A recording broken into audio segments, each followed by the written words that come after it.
Last night, you began your speech on the convention floor by welcoming everyone except the media, or as you put it, fake news. I want you to listen back. I don't welcome everybody in this meeting. In this room, the guys up in the fake news, frankly,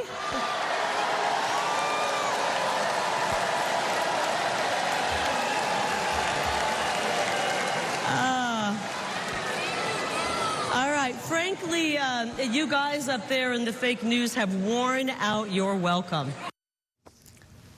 I'm curious, when you did what I do now and still do and what you used to do, did anyone from the so-called deep state ever tell you how to write or report a story? You know what? It's not about that. It's about bias. And the fake news has spent many years being biased. You can go to any newsroom, and especially in the legacy meeting, and you're going to get 90 to 95% of the people in the newsroom in every position who are liberal-leaning. And we want diversity of thought and diversity of ideology. But my question was, did anybody ever tell you to change a story? I mean, we can't speak for any other network. I can't speak for another network. I have actually had stories where I changed them to be more balanced, and they were changed back. But, so what did you do? What it's about for me, what did you do? What it's about for me, and what I'm talking about on that stage, the stage last night, is the fake news media for 8 years has committed character assassination against President Trump. 8 years of stories attacking him that were false, full of lies, in order to turn the people of this country on him. And the people are just done with it. The fake news has worn out the welcome in the homes of tens of millions of Americans who just don't want to watch the garbage anymore. We want fair and honest reporting. Not Russia, not a bunch of garbage stories. Can I push back, though? I was on Capitol Hill on January 6th. It was not a peaceful protest. 6 people lost their lives in the days that followed. One of the charges against the former president stemmed from January 6th. Those boxes found at his Mar-a-Lago estate, they didn't get there by mistake, and part of the charges involved a cover-up. There was an independent counsel assigned to that case.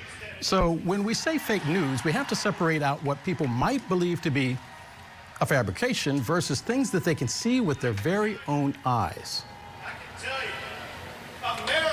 Well, I hope that you would cover J6 fairly. We're finding out a lot of new information. The videos that we've looked at have shown that there were a lot of instigators in there, and a lot of people who are innocent and didn't do anything wrong or committed just a misdemeanor are sitting in prison rotting.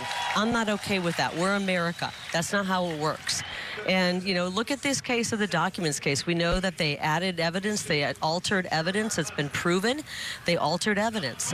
I'm not going to sit here and argue about all of the wrongdoings, but the media has to do better. The people are fed up with the nonstop attacks on President Trump, who's trying to do right by this country and trying to help us get out of the mess we're in because of Joe Biden. So that being said, it is clear, and one of the arguments that reporters and also Republicans are making involves the economy. One of the key issues right now is the economy. What will an attack on the media do, for instance, to lower the cost of a dozen eggs or lower the price for a gallon of gas? Well, we're going to do the opposite of what Joe Biden has done. Remember, when Joe Biden came into office, we had an incredible, exceptional economy, one of the best I've experienced in my life. And immediately he reversed the policy when it comes to our energy policy. We were energy independent. And his moves on that policy, which President Trump had implemented, caused our gas prices to spike up. Everything in this country gets hauled across the country. That caused prices to spike up. As they continued to spend, like drunken sailors, they continued to print more money. When you continue to print money we don't have, that causes inflation to go up. And we've continued to see these kind of fiscal policies that are destroying our economy. The interest rate has shot up under Joe Biden, and we need to take this guy who doesn't know what he's doing when it comes to the economy, who's doing DEI hires rather than hiring people who are experts, and replace them with President Trump and the Trump economy. I know everybody out there, whether they love President Trump or don't, misses that Trump economy, and Biden has just not delivered. President Trump did deliver, and that's why so many people are looking forward to getting him back in office so that we can start to afford things again. Also, when you have 12 million people flooding across our border, I live in a border state, 12 million people pouring in, those 12 million people have to live somewhere, and we're footing the bill for it. putting them in housing and apartments that now Americans have to compete for. This is why rent prices in some states and in some communities have doubled. They've gone up twice the cost of what they were under President Trump. This policy is not working. We have to stop funding foreign wars. That's going to help bring our inflation and stop having to print all this money that we don't have.